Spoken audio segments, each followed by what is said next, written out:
নারীদের সম্পর্কে একটা গুরুত্বপূর্ণ তথ্য কি জানেন? যে আপনি তাকে যা বলবেন সে আস্তে আস্তে তাই হতে থাকবে। কি বিশ্বাস হচ্ছে না? এই যেমন ধরেন আপনি তাকে বললেন যে তুমি দেখতে কিন্তু ভারী মিষ্টি, তখন সে পরিপাটি হয়ে নিজেকে আরো গুছিয়ে রাখা শুরু করবে। আপনি যদি তাকে ভালো বলেন সে আরো ভালো হতে থাকবে।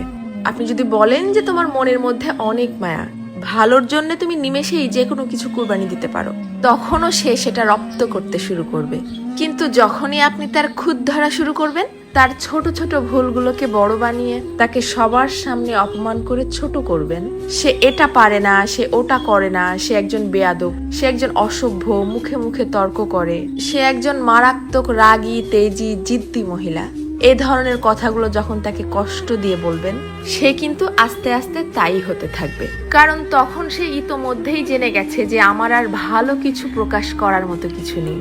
সবার সামনে যেহেতু আমি খারাপ হয়েই গেছি, তো আরো খারাপ হয়ে যাই, তখন আর সে কোনোভাবেই কারোর সামনে নিজেকে সঠিক প্রমাণ করার প্রয়োজনীয়তা অনুভব করবে না। সে ধরেই নিবে যে কেউ আমাকে ভালো বললে ভালো, আর না বললে আরো ভালো। কে বুঝলো বা বুঝলো না এটা নিয়ে আর মাথায় ঘামাবে না।